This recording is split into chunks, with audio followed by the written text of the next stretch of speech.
अस्सलाम वालेकुम नाज़रीन, प्रोग्राम गूढ़ी गल लतीफ़ चौधरी दे नाल मैं तुहाडा मेज़बान एहसन कामरे।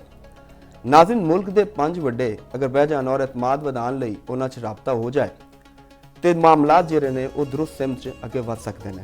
ये बयान दिता है जनाब राणा सनाउल्लाह ने और उन्होंने मुल्की सियासत के हवाले नाल गल कीती है ते अज दे प्रोग्राम 'च इहदे उत्ते गल करांगे।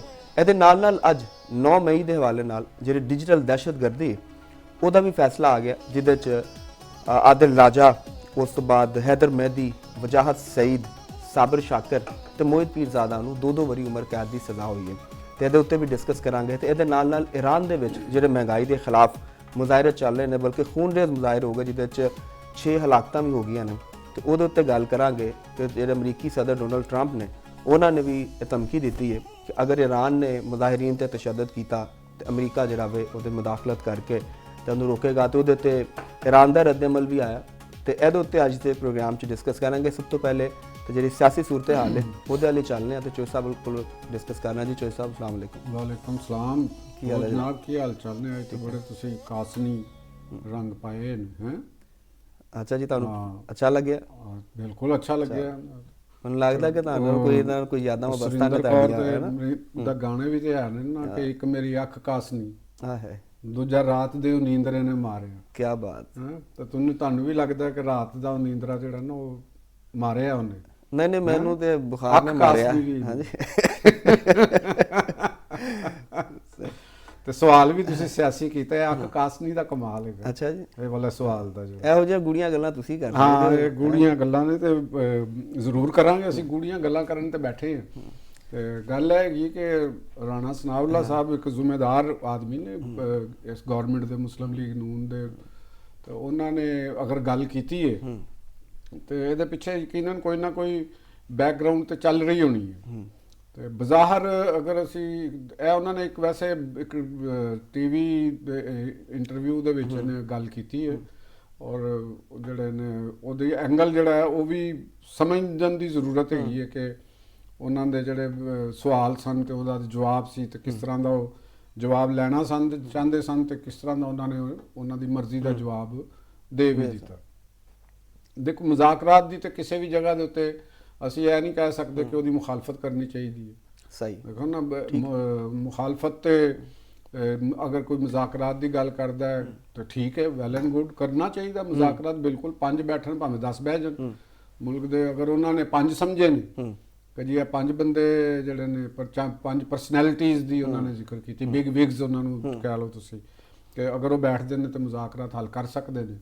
ਤੇ ਅਗਰ ਉਹ ਤਿਆਰ ਨੇ, ਸਵਾਲ ਤੇ ਇਹ ਵੀ ਹੈ ਨਾ। ਤੇ ਅੱਗੋਂ ਅਸੀਂ ਜਦੋਂ ਤਜ਼ੀਆ ਕਰਾਂਗੇ ਇਸ ਚੀਜ਼ ਨੂੰ, ਅਸੀਂ ਉਹਦਾ ਜਿਹੜਾ ਦੇਖਾਂਗੇ ਕਿ ਕਿਆ ਇਜ਼ ਇਟ ਪੋਸੀਬਲ ਕਿ ਉਹ 5 ਵੱਡੇ ਜਿਹੜੇ ਨੇ ਉਹ ਬੈਠ ਜਾਣਗੇ, ਉਹ ਰਾਣਾ ਸਾਹਿਬ ਦੀ ਇਸ ਗੱਲ ਨੂੰ ਵਜ਼ਨ ਦੇਣਗੇ। ਨਹੀਂ, ਇਹ ਤੁਹਾਨੂੰ ਖਾਹਿਸ਼ ਲੱਗਦੀ ਉਹਨਾਂ ਦੀ ਜਾਂ ਨਹੀਂ? ਇਹ ਤੇ ਉਹਨਾਂ ਦੀ ਖਾਹਿਸ਼ ਟਾਈਪ ਹੀ ਉਹਨਾਂ ਨੇ ਗੱਲ ਕੀਤੀ ਨਾ। ਉਹਨਾਂ ਨੇ ਤੇ ਇਹੋ ਹੀ ਕਹਿਣਾ ਕਿ ਅਗਰ ਬੈਠ ਜਾਣ ਤਾਂ ਮਸਲਾ ਹੱਲ ਹੋ ਜਾਏਗਾ।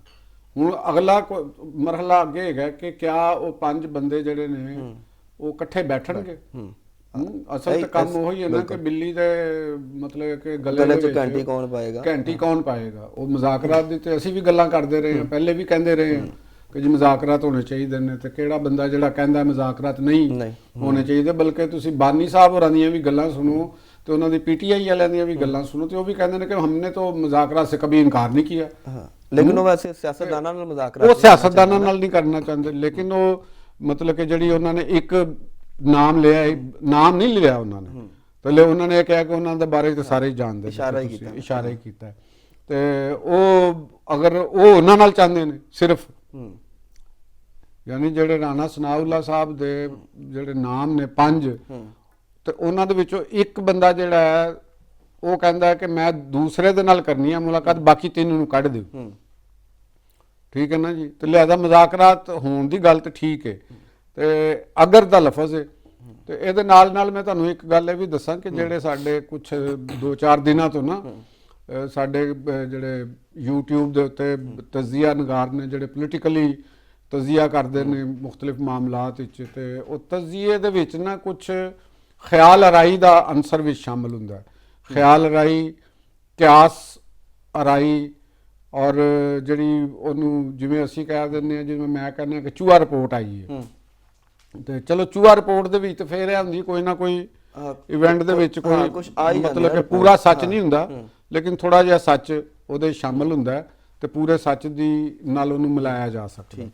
ਤੇ ਇਹ ਕੁਝ ਐਸੀ ਚੀਜ਼ਾਂ ਹੁੰਦੀਆਂ ਜਿਹਦੇ ਵਿੱਚ ਕੋਈ ਸੱਚ ਨਹੀਂ।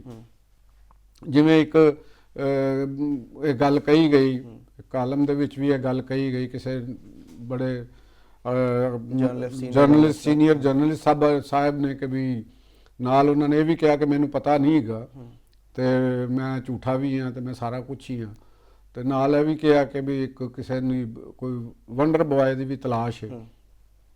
ਠੀਕ ਹੋ ਗਿਆ ਜੀ। ਉਹ ਇਟਸ ਐਨ ਆਰਟ ਹੈਗਾ ਕਿ ਤੁਸੀਂ ਨੈਰੇਟਿਵ ਬਿਲਡਿੰਗ, ਕਿ ਤੁਸੀਂ ਇੱਕ ਨੈਰੇਟਿਵ ਬਿਲਡ ਕਰਨਾ, ਠੀਕ ਹੈ। ਔਰ ਉਹਦੇ ਵਿੱਚ ਇੱਕ ਕਹਾਣੀ ਤੁਸੀਂ ਮਾਰਕੀਟ ਵਿੱਚ ਸੁੱਟ ਦਿੱਤੀ ਤੇ ਉਹ ਮਾਰਕੀਟ ਦੇ ਵਿੱਚ ਖਰੀਦਾਰ ਉਹ ਕਹਾਣੀਆਂ ਦੇ ਹੈ ਨੇ ਮੇਰੇ ਵਰਗੇ, ਜਿਵੇਂ ਅੱਜ ਵੀ ਅਸੀਂ ਵੀ ਨਾਂ ਲੈ ਰਹੇ ਹਾਂ। ਖਰੀਦਾਰ ਕੋਈ ਨਹੀਂ, ਵਪਾਰ ਨੇ ਵਪਾਰ ਲਾ ਲਓ, ਖਰੀਦਾਰ ਨਹੀਂ ਵਪਾਰੀ ਨੇ। ਕਿਉਂਕਿ ਤੁਸੀਂ ਯੂਟਿਊਬਰ ਦੀ ਗੱਲ ਕੀਤੀ ਤੇ ਉੱਥੇ ਤੇ ਉਹ ਪੈਸਾ ਆ ਰਿਹਾ, ਉਹ ਪੈਸਾ ਲੱਗ ਰਿਹਾ ਜੀ, ਉੱਥੇ ਚੰਗਾ ਭਲਾ ਕਰੋੜਾਂ ਦਾ ਵਪਾਰ ਹੋ ਰਿਹਾ ਜੀ। ਤੇ ਉਹਨਾਂ ਨੇ ਵੀ ਇਹਦੇ ਤੇ ਤਬਾਹ ਅਜ਼ਮਾਈ ਸ਼ੁਰੂ ਕਰ ਦਿੱਤੀ ਔਰ ਵੀਲੌਗ ਉਹਦਾ ਤੇ ਸ਼ੁਰੂ ਹੋ ਗਏ। ਔਰ ਮਜ਼ੇ ਦੀ ਗੱਲ ਹੈ ਵੇ ਕਿ ਇਹਦੇ ਕੋਈ ਬੁਨਿਆਦ ਨਹੀਂ ਸੀ ਤੇ ਕੋਈ ਖਬਰ ਨਹੀਂ ਹੈ। ਰਾਣਾ ਸਨਾਉੱਲਾ ਸਾਹਿਬ ਨੇ ਤੇ ਚਲੋ ਇੱਕ ਪ੍ਰੋਗਰਾਮ ਦੇ ਵਿੱਚ ਗੱਲ ਕਰ ਦਿੱਤੀ। ਉਹ ਹਕੂਮਤ ਦੇ ਜ਼ਿੰਮੇਦਾਰ ਵੀ ਨੇ, ਬੜੇ ਸਮਝਦਾਰ ਆਦਮੀ ਨੇ, ਮਤਲਬ ਕਿ ਉਹਨਾਂ ਦਾ ਇਮਰਾਨ ਖਾਨ ਦੇ ਨਾਲ ਜਿਹੜੀ ਉਹਨਾਂ ਦੀ ਇੱਕ ਲੜਾਈ ਸੀ ਜਾਂ ਕਹਿ ਲਓ ਚਪਕਲਸ਼ ਸੀ, ਤੇ ਉਹ ਵੀ ਸਾਰਿਆਂ ਨੂੰ ਪਤਾ ਹੈ। ਉਹ ਜੇਲ੍ਹ ਵੀ ਉਹਨਾਂ ਦੀ ਸਾਰਿਆਂ ਨੂੰ ਪਤਾ ਹੈ ਔਰ ਉਹ ਜੇਲ੍ਹ ਕਿਵੇਂ ਹੋਈ ਉਹ ਵੀ ਸਾਰਿਆਂ ਨੂੰ ਪਤਾ ਹੈ। ਬਹਰਹਾਲ ਗੱਲ ਅਸੀਂ ਮੁਜ਼ਾਕਰਾਤ ਦੀ ਕਰ ਰਹੇ ਸੀ ਔਰ ਪੋਲੀਟੀਕਲ ਜਿਹੜੀ ਸਿਨੈਰੀਓ ਹੈ ਉਹਦੇ ਗੱਲ ਕਰ ਰਹੇ ਸੀ। ਤੇ ਹੁਣ ਪਹਿਲੀ ਸਵਾਲ ਜਿਹੜਾ ਨਾ ਮੇਰਾ ਜਿਹੜਾ ਇਹਦੇ ਚ ਟੇਕ ਹੈ ਕਿ ਅਗਰ ਮੁਜ਼ਾਕਰਾਤ ਹੋ ਰਹੇ ਨੇ ਹੁੰਦੇ ਨੇ, ਅਗਰ ਨਾਲ ਹੀ ਗੱਲ ਕਰਨੀ ਨਾ, ਇਹ ਪੰਜਾਂ ਦਾ ਜ਼ਿਕਰ ਜਿਹੜਾ ਕਰਦਾ ਇਹਦਾ ਮਤਲਬ ਹੈਗਾ ਕਿ ਗਵਰਨਮੈਂਟ ਨੇ ਵੀ ਰਾਣਾ ਸਨਾਉੱਲਾ ਸਾਹਿਬ ਨੇ ਅਗਰ ਇਹ ਗੱਲ ਕਹੀ ਹੈ ਤੇ ਇਹਦਾ ਮਤਲਬ ਹੈ ਕਿ ਫਿਰ ਉਹ ਬਹਿਰਾਨ ਨੂੰ ਮਹਿਸੂਸ ਕਰ ਰਹੇ ਨੇ ਵੀ ਅਸੀਂ ਜਿਵੇਂ ਕੱਲ ਮੈਂ ਗੱਲ ਕਰ ਰਿਹਾ ਸੀ ਬਿਹਤਰ ਸਿਮਤ ਚ ਜਾਣ ਦਾ, ਜਿਵੇਂ ਮੈਂ ਕੱਲ ਗੱਲ ਕਰ ਰਿਹਾ ਸੀ, ਮੈਂ ਕਹਿ ਰਿਹਾ ਸੀ ਕਿ ਵੀ ਕੋਈ ਫਿਲਹਾਲ ਸਾਨੂੰ ਤਾਂ ਕੋਈ ਉਸ ਤਰ੍ਹਾਂ ਦਾ ਬਹਿਰਾਨ, ਮੈਂ ਕੱਲ ਗੱਲ ਕੀਤੀ ਹੈ ਕਿ ਬਹਿਰਾਨ ਨਹੀਂ ਸੀ ਕੋਈ ਐਸਾ ਹੈ, ਕਿਉਂਕਿ ਗਵਰਨਮੈਂਟ ਚੱਲ ਰਹੀ ਹੈ, ਲੈਜਿਸਲੇਸ਼ਨ ਹੋ ਰਹੀ ਹੈ। ਸਿਰਫ ਪੀਟੀਆਈ ਦਾ ਇੱਕ ਹਲਕਾ ਹੈ ਨਾ ਜਿਹੜਾ ਕਰ ਰਿਹਾ, ਔਰ ਉਹ ਵੀ ਸੜਕਾਂ ਤੇ ਕੋਈ ਮੁਜ਼ਾਹਰੇ ਸਾਨੂੰ ਨਜ਼ਰ ਨਹੀਂ ਆ ਰਹੇ, ਕੋਈ ਘਰਾਓ ਜਲਾਓ ਨਜ਼ਰ ਨਹੀਂ ਆ ਰਿਹਾ, ਇਕਨੋਮੀ ਦਰੁਸਤ ਸਿਮਤ ਤੇ ਚੱਲ ਰਹੀ ਹੈ। ਤੇ ਫਿਰ ਮੇਰੀ ਇਹ ਸਮਝ 'ਚ ਨਹੀਂ ਆਉਂਦਾ ਕਿ ਰਾਣਾ ਸਾਹਿਬ ਹੋਰਾਂ ਨੇ ਕਿ ਇਹ ਮਜ਼ਾਕਰਾਤ ਦੀ ਜਿਹੜੀ ਗੱਲ ਹੈ ਇਹ ਸਮਝ ਤੋਂ ਬਾਹਰ ਹੈਗੀ। ਕਿਉਂਕਿ ਅਗਰ ਉਹਨਾਂ ਦੀ ਗੱਲ ਨੂੰ ਅਸੀਂ ਮੰਨਦੇ ਹਾਂ ਤਾਂ ਇਹਦਾ ਮਤਲਬ ਕਿ ਗਵਰਨਮੈਂਟ ਜਿਹੜੀ ਹੈ ਉਹ ਇਹ ਗੱਲ ਨੂੰ ਮਹਿਸੂਸ ਕਰ ਰਹੀ ਹੈ ਕਿ ਉਹਨਾਂ ਵਾਸਤੇ ਮੁਸ਼ਕਲਾਤ ਨੇ। ਹਾਂ, ਜਾਂ ਫੋਰਸ ਹੀ ਕਰ ਸਕਦੇ ਨੇ ਜਿਹੜਾ ਉਹਨਾਂ ਨੇ ਸਟਰੀਟ ਮੂਵਮੈਂਟ ਜਿਹੜੀ ਚੱਲ ਰਹੀ ਹੈ, ਉਹ ਸਟਰੀਟ ਮੂਵਮੈਂਟ ਦੇ ਵਿੱਚੋਂ ਵੀ ਤੇ ਉਹ ਦਬਾਅ 'ਚ ਨੇ ਜਾਂ ਉਹ ਵਾਕਈ ਇੱਕ ਥ੍ਰੈਟ ਫੀਲ ਕਰ ਰਹੇ ਨੇ। ਜਿਹੜੀਆਂ ਵੀ ਗੱਲਾਂ ਬਾਜ਼ ਉਡਾ ਰਹੇ ਨੇ ਕਿ ਜੀ ਉਹ ਸ਼ਾਇਦ ਨਵੇਂ ਚਿਹਰੇ ਦੀ ਤਲਾਸ਼ 'ਚ ਐਸਟੈਬਲਿਸ਼ਮੈਂਟ, ਇਹਦਾ ਮਤਲਬ ਹੈਗਾ ਕਿ ਇਹ ਹਕੂਮਤ ਜਾਂ ਉਹਨਾਂ ਦੇ ਕੁਝ ਲੋਕ, ਹਕੂਮਤ ਤੇ ਨਹੀਂ ਕਵਾਂਗੇ ਅਸੀਂ, ਉਹਨਾਂ ਦੇ ਕੁਝ ਲੋਕ ਇਸ ਨੈਰੇਟਿਵ ਦੀ ਦਬਾਅ ਦੇ ਵਿੱਚ ਆ ਗਏ ਨੇ। ਠੀਕ, ਜਿਹੜਾ ਨੈਰੇਟਿਵ ਬਿਲਡ ਹੋਇਆ ਇਰਦ ਗਿਰਦ, ਕਿਉਂਕਿ ਜਿਨ੍ਹਾਂ ਲੋਕਾਂ ਦੇ ਕੋਲ ਬੈਠਦੇ ਨੇ ਪੋਲੀਟੀਸ਼ੀਅਨਸ, ਜਿਹੜੇ ਜਿਵੇਂ ਉਹਨਾਂ ਨੇ 5 ਬਿਗ ਵਿਗਸ ਦਾ ਨਾਂ ਲਿਆ ਨਾ, ਤੇ ਐਨਜੀ ਜਰਨਲਿਜ਼ਮ ਦੇ ਅੰਦਰ ਵੀ ਔਰ ਐਂਕਰਸ ਦੇ ਅੰਦਰ ਵੀ ਕੁਝ ਬਿਗ ਵਿਗਸ ਹੈਗੀਆਂ ਨੇ, ਠੀਕ ਹੈ ਨਾ। ਉਹ ਬਿਗ ਵਿਗਸ ਜਿਹੜੀਆਂ ਨੇ ਉਹ ਇੱਕ ਜਿਹੜੀਆਂ ਪਾਵਰ ਕੋਰੀਡੋਰਸ ਦੇ ਅੰਦਰ ਵੀ ਉਹ ਪਹੁੰਚਦੀਆਂ ਨੇ। ਉਹ ਪਾਵਰ ਕੋਰੀਡੋਰਸ ਦੇ ਅੰਦਰ ਫਿਰਨ ਵਾਲੇ ਲੋਕ ਉਹਨਾਂ ਦੇ ਕੋਲ ਬੈਠਦੇ ਨੇ, ਚਾਹੇ ਪਾਣੀ ਦਾ ਹੁੰਦੀ ਚਾਹ ਦੀ ਪਿਆਲੀ 'ਚ ਤੂਫਾਨ ਵੀ ਆਉਂਦੇ ਨੇ, ਸੈਲਾਬ ਵੀ ਆਉਂਦੇ ਨੇ, ਤੇ ਇਹ ਚੀਜ਼ਾਂ ਸਾਰੀਆਂ ਉਹਦੇ 'ਚ ਹੁੰਦੀਆਂ ਨੇ। ਤੇ ਇੱਥੋਂ ਸਾਬਤ ਮੈਨੂੰ ਜਿਹੜਾ ਲੱਗਦਾ ਕਿ ਜਿਹੜੇ ਕੁਝ ਸਿਆਸਤਦਾਨ ਹੁੰਦੇ ਨੇ ਜਾਂ ਮਿਨਿਸਟਰ ਨੇ ਉਹ ਬਿਆਨੀਏ ਦੀ ਹੀਟ ਫੀਲ ਕਰਦੇ ਨੇ। ਠੀਕ, ਉਹ ਬਿਆਨੀਏ ਨੂੰ ਸ਼ਾਇਦ ਉਸ ਤਰ੍ਹਾਂ ਪਰਖਦੇ ਨਹੀਂ ਜਾਂ ਉਹਦੀ ਤਹਿ ਤੱਕ ਨਹੀਂ ਜਾਂਦੇ ਕਿ ਇਹ ਕੀ ਗੱਲ ਹੈ, ਜਾਂ ਇਹਦੇ 'ਚ ਹੋਰ ਵੀ ਗੱਲ ਹੁੰਦੀ ਹੈ ਕਿ ਇੱਕ ਜਿਹੜਾ ਬੰਦਾ ਇੱਕ ਜਰਨਲਿਸਟਿਕ ਬਿਗ ਵਿਗ ਹੈਗੀ ਹੈ, ਉਹ ਕਿਸੇ ਮਿਨਿਸਟਰ ਦੇ ਨਾਲ ਗੱਲ ਕਰਦਾ, ਮਿਨਿਸਟਰ ਦਾ ਮਾਈਂਡ ਇਹ ਹੁੰਦਾ ਕਿ ਯਾਰ ਇਹ ਬੰਦੇ ਦੇ ਹੋਰ ਹਾਈ ਅਪਸ ਨਾਲ ਵੀ ਤਾਲੁਕਾਤ ਨੇ। ਕੁਝ ਲੋਕ ਦਾਵਾ ਕਰਦੇ ਨੇ ਕਿ ਜੀ ਮੇਰੇ ਤੇ ਐਸਟੈਬਲਿਸ਼ਮੈਂਟ ਨਾਲ ਬੜੇ ਅੱਛੇ ਰਿਲੇਸ਼ਨ ਨੇ, ਐਸਟੈਬਲਿਸ਼ਮੈਂਟ ਦੇ ਕਿਸੇ ਪੁਰਜ਼ੇ ਨਾਲ ਬਹੁਤ ਮੇਰੇ ਅੱਛੇ ਤਾਲੁਕਾਤ ਨੇ। ਕੋਈ ਕਹਿੰਦਾ ਮੇਰੇ ਪੀਟੀਆਈ ਦੇ ਹਾਈ ਅਪਸ ਨਾਲ ਬਹੁਤ ਤਾਲੁਕ ਨੇ, ਕੋਈ ਇੰਟਰਨੈਸ਼ਨਲ ਲੈਵਲ ਦੇ ਤਾਲੁਕਾਤ ਨੂੰ ਵੀ ਕਰਦਾ ਔਰ ਹੁੰਦੇ ਵੀ ਨੇ। ਤੇ ਉਹਨਾਂ ਦੀ ਫਿਰ ਜਦੋਂ ਗੱਲਬਾਤ ਹੁੰਦੀ ਹੈ ਨਾ ਤੇ ਉਹ ਪਹਿਲੇ ਤੋਂ ਹੀ ਇੱਕ ਮਾਈਂਡ ਮੇਕਅਪ ਹੁੰਦਾ ਜਾਂ ਤੁਸੀਂ ਅੰਡਰ ਪ੍ਰੈਸ਼ਰ ਹੁੰਦੇ ਹੋ ਕਿ ਇਹਨੂੰ ਨਾ ਚੀਜ਼ ਦਾ ਪਤਾ ਹੋਏਗਾ। ਤੇ ਇਹਦਾ ਮਤਲਬ ਹੈ ਕਿ ਉਹ ਇਹ ਅਗਰ ਮੇਰੇ ਨਾਲ ਗੱਲ ਕਰ ਰਿਹਾ ਤੇ ਪਿੱਛੇ ਕੋਈ ਨਾ ਕੋਈ ਮਾਮਲਾ ਹੋ ਰਿਹਾ ਤੇ ਮੈਂ ਫਿਰ ਮੁਹਤਾਤ ਬਿਆਨ ਦਿਆਂ, ਕੋਈ ਐਸੀ ਗੱਲ ਨਾ ਕਰਾਂ ਕਿ ਕੱਲ ਨੂੰ ਫਿਰ ਮੈਂ ਹੋਰ ਸਿਆਸਤ ਕਰਨੀ ਤੇ ਮੈਂ ਫਾਂਸੀ ਨਾ ਜਾਵਾਂ। ਤੇ ਇਹ ਬਿਆਨੀਆਂ ਦੇ ਵਿੱਚ ਆਂਦਾ। ਤੇ ਲੇਕਿਨ ਉਹੀ ਗੱਲ ਹੈ ਕਿ ਕਿਆ ਜਿਹੜਾ ਪੰਜਵੀਂ ਪਰਸਨੈਲਿਟੀ ਹੈ ਕਿਆ ਉਹ ਮਹਿਸੂਸ ਕਰ ਰਹੀ ਹੈ ਕਿ ਵੀ ਮੈਨੂੰ ਸਾਰਿਆਂ ਦੇ ਨਾਲ ਮੁਜ਼ਾਕਰਾਤ ਕਰਨੇ ਚਾਹੀਦੇ ਨੇ ਜਾਂ ਇਹ ਸੈਟਅਪ ਜਿਹੜਾ ਹੈ ਦਰੁਸਤ ਤਰੀਕੇ ਦੇ ਨਾਲ ਪਰਫਾਰਮ ਨਹੀਂ ਕਰ ਰਿਹਾ। ਕਿਉਂਕਿ ਅਹਿਮ ਤਾਂ ਗੱਲ ਹੈ, ਅਹਿਮ ਹੈਗਾ। ਕਿਆ ਉਹ ਵਾਕਈ ਫੀਲ ਕਰ ਰਹੇ ਨੇ? ਦੂਸਰਾ ਕਿ ਕਿਆ ਉਹ ਇਕੱਲੇ ਡਿਸੀਜਨ ਲੈ ਰਹੇ ਨੇ ਜਾਂ ਉਹਨਾਂ ਦੇ ਨਾਲ ਜਿਹੜੇ 2-4 ਹੋਰ ਲੋਕ ਹੋਣਗੇ ਜਿਹੜੇ ਉਹਨਾਂ ਦੇ ਅੱਖ ਨੱਕ ਕੰਨ ਹੋਣਗੇ, ਕਿਆ ਉਹ ਉਹਨਾਂ ਨੂੰ ਇਹ ਫੀਡ ਕੀਤਾ ਉਹਨਾਂ ਨੇ?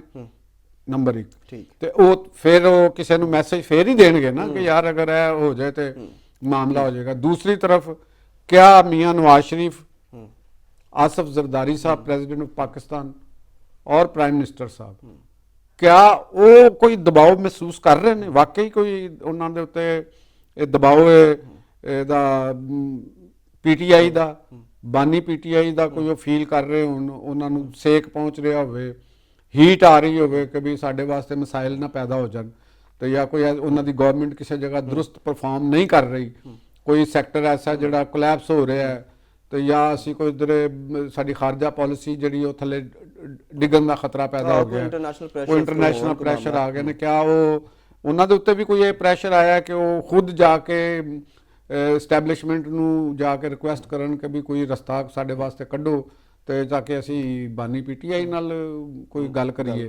ਠੀਕ ਹੈ ਨਾ। ਇਹ ਸਵਾਲ ਮੈਂ ਇਸ ਵਾਸਤੇ ਕਰ ਰਿਹਾ ਕਿਉਂਕਿ ਇਹ ਪਾਵਰ ਦੇ ਜਿਹੜੇ ਪਾਵਰ ਨੂੰ ਹੈਂਡਲ ਕਰ ਰਹੇ ਨੇ ਇਸ ਵੇਲੇ, ਠੀਕ, ਐਸਟੈਬਲਿਸ਼ਮੈਂਟ ਔਰ ਗਵਰਨਮੈਂਟ। ਮਗਰ ਮੀਆਂ ਨਵਾਜ਼ ਸ਼ਰੀਫ ਸਾਹਿਬ ਨੇ, ਪ੍ਰਾਈਮ ਮਿਨਿਸਟਰ ਸ਼ਹਬਾਜ਼ ਸ਼ਰੀਫ ਸਾਹਿਬ ਨੇ, ਆਸਫ ਅਲੀ ਜ਼ਰਦਾਰੀ ਸਾਹਿਬ ਨੇ ਸਿਵਿਲੀਅਨ ਸਾਈਡ ਤੇ ਪਾਵਰ ਨੂੰ ਹੋਲਡ ਕਰ ਰਹੇ ਨੇ ਇਸ ਵਕਤ। ਠੀਕ ਹੈ। ਔਰ ਐਸਟੈਬਲਿਸ਼ਮੈਂਟ ਜਿਹੜੀ ਹੈ ਉਹ ਵੀ ਇੱਕ ਪਾਵਰ ਦੇ ਵਿੱਚ ਹੈਗੀ ਔਰ ਉਹ ਮੋਨੀਟਰ ਵੀ ਕਰਦੀ ਹੈ, ਕਿਰਦਾਰ ਵੀ ਰੋਲ ਕਰਦੀ। ਠੀਕ ਹੋ ਗਿਆ ਜੀ। ਕਿਆ ਉਹ ਮਹਿਸੂਸ ਹੋ ਰਿਹਾ ਉਹਨਾਂ ਨੂੰ ਕਿ ਅਸੀਂ ਇਸ ਕਾਬਲ ਨਹੀਂ ਰਹੇ ਜਾਂ ਸਾਡੇ ਅੰਦਰ ਇੰਨੀ ਕਮਜ਼ੋਰੀ ਪੈਦਾ ਹੋ ਗਈ ਕਿ ਸਾਨੂੰ ਇੱਕ ਥਰਡ ਫਰੀਕ ਜਿਹੜਾ ਇਸ ਵੇਲੇ ਬਾਹਰ ਹੈਗਾ ਇਕਤਦਾਰ ਤੋਂ, ਕਿਆ ਉਹਨੂੰ ਇਕਤਦਾਰ 'ਚ ਸ਼ਾਮਲ ਸਾਨੂੰ ਕਰ ਲੈਣਾ ਚਾਹੀਦਾ ਤਾਂ ਕਿ ਔਰ ਉਹ ਫਰੀਕ ਐਸਾ ਜਿਹੜਾ ਮੁਜ਼ਾਹਮਤ ਕਰ ਰਿਹਾ, ਕਿਆ ਉਹ ਮਹਿਸੂਸ ਕਰ ਰਹੇ ਨੇ? ਅਗਰ ਮੈਂ ਉਹਦਾ ਜਵਾਬ ਦਿਆਂ ਤੇ ਮੈਨੂੰ ਤਾਂ ਇਹੋ ਹੀ ਲੱਗਦਾ ਕਿ ਉਹ ਕੋਈ ਪ੍ਰੈਸ਼ਰ ਜਾਂ ਹੀਟ ਫੀਲ ਨਹੀਂ ਕਰ ਰਹੇ ਕਿ ਉਹ ਬਾਨੀ ਪੀਟੀਆਈ ਦੇ ਕੋਲ ਪਹੁੰਚਣ ਜਾਂ ਉਹਨਾਂ ਦੀ ਇਹ ਖੁਆਹਿਸ਼ ਹੋਵੇ, ਖੁਆਹਿਸ਼ ਨਹੀਂ ਜ਼ਰੂਰਤ ਉਹਨਾਂ ਨੂੰ ਮਹਿਸੂਸ, ਖੁਆਹਿਸ਼ਾਂ ਦਾ ਮੈਟਰ ਨਹੀਂ ਕਰਦੀਆਂ ਹੁੰਦੀਆਂ, ਜ਼ਰੂਰਤ ਮੈਟਰ ਕਰ ਰਹੀ ਹੁੰਦੀ ਹੈ ਕਿ ਉਹ ਜ਼ਰੂਰਤ ਮਹਿਸੂਸ ਕਰਨ ਕਿ ਸਾਨੂੰ ਬਾਨੀ ਪੀਟੀਆਈ ਨੂੰ ਆਪਣੇ ਨਾਲ ਮਿਲਾਉਣਾ ਚਾਹੀਦਾ ਜਾਂ ਉਹਨਾਂ ਨੂੰ ਸਪੇਸ ਦੇਣੀ ਚਾਹੀਦੀ ਹੈ। ਉਹ ਸਪੇਸ ਦਿੰਦਿਆਂ ਮੈਨੂੰ ਨਹੀਂ ਲੱਗਦਾ ਕਿ ਕੋਈ ਉਹਨਾਂ ਵਾਸਤੇ ਉਹ ਸਪੇਸ ਦੇਣ ਵਾਸਤੇ ਤਿਆਰ ਨੇ ਜਾਂ ਉਹਨਾਂ ਨੂੰ ਕੋਈ ਜ਼ਰੂਰਤ ਹੈਗੀ। ਠੀਕ। ਵੈਸੇ ਸਿਆਸਤ 'ਚ ਤੇ ਇੱਕ ਦੂਸਰੇ ਨੂੰ ਸਪੇਸ ਕਹਿੰਦੇ ਦੇਣੀ ਚਾਹੀਦੀ ਨਾ, ਸਿਆਸਤ ਤੇ ਹੁੰਦੀ ਹੈ ਇਸ ਤਰ੍ਹਾਂ ਸਾਹਿਬ। ਨਹੀਂ, ਮੈਂ ਤੁਸੀਂ ਮੇਰੀ ਗੱਲ ਨਹੀਂ ਸਮਝ ਰਹੇ। ਮੈਂ ਗੱਲ ਕਰ ਰਿਹਾ ਮੈਂ ਇਹ ਕਿ ਦੇਣੀ ਚਾਹੀਦੀ। ਠੀਕ ਹੈ। ਉਹ ਤਾਂ ਮੈਂ ਤਾਇਦ ਕਰ ਰਿਹਾ ਹਾਂ ਕਿ ਵੀ ਉਹ ਬਿਲਕੁਲ ਦੇਣੀ ਚਾਹੀਦੀ। ਠੀਕ ਹੈ, ਤੁਸੀਂ ਕਹਿ ਰਹੇ ਹੋ ਕਿ ਦੇਣੀ ਚਾਹੀਦੀ ਲੇਕਿਨ ਇਸ ਟਾਈਮ ਜ਼ਰੂਰਤ, ਲੇਕਿਨ ਕਿਆ ਉਹ ਜ਼ਰੂਰਤ ਉਹਨਾਂ ਨੂੰ ਹੈ ਵੇ? ਜਿਹੜੀ ਇਹ ਗੱਲ ਜੋ ਬਾਹਰ ਆਈ ਹੈ ਕਿ ਵੀ ਗਵਰਨਮੈਂਟ ਵੱਲੋਂ ਕਿ ਵੀ ਕਿਆ ਉਹ ਜ਼ਰੂਰਤ ਹੈ? ਮੈਨੂੰ ਲੱਗ ਰਿਹਾ ਕਿ ਉਹਨਾਂ ਨੂੰ ਤਾਂ ਕੋਈ ਜ਼ਰੂਰਤ ਨਹੀਂ, ਕਿਉਂਕਿ ਅਗਰ ਅਸੀਂ ਉਹਨਾਂ ਦੀ ਇਕਨੋਮਿਕ ਟੀਮ ਨੂੰ ਦੇਖ ਰਹੇ ਹਾਂ ਤੇ ਉਹ ਵੀ ਵੈਲ ਪਰਫਾਰਮ ਕਰ ਰਹੀ ਹੈ, ਬਿਹਤਰ ਪਰਫਾਰਮ ਕਰ ਰਹੀ ਹੈ। ਔਰ ਅਗਰ ਅਸੀਂ ਮੁਲਕ ਦੇ ਸਟਰੀਟ ਸਿਨੈਰੀਓ ਨੂੰ, ਪੋਲੀਟੀਕਲ ਸਿਨੈਰੀਓ ਨੂੰ ਦੇਖ ਰਹੇ ਹਾਂ ਤੇ ਸਾਨੂੰ ਕੋਈ ਐਸੀ ਐਜੀਟੇਸ਼ਨ ਮੂਵਮੈਂਟ ਕੋਈ ਐਸੀ ਬਣਦੀ ਵੀ ਨਜ਼ਰ ਨਹੀਂ ਆ ਰਹੀ ਕਿ ਬੜੀ ਵੱਡੀ ਕੋਈ ਮੂਵਮੈਂਟ ਬਣ ਜਾਏਗੀ। ਤੀਸਰੀ ਐਸਟੈਬਲਿਸ਼ਮੈਂਟ ਨੂੰ ਅਗਰ ਦੇਖਦੇ ਹਾਂ ਤੇ ਸਾਨੂੰ ਐਸਟੈਬਲਿਸ਼ਮੈਂਟ ਦੀ ਰਾਹ ਦੇ ਵਿੱਚ ਵੀ ਕੋਈ ਵੱਡੀ ਰੁਕਾਵਟ ਨਜ਼ਰ ਨਹੀਂ ਆ ਰਹੀ।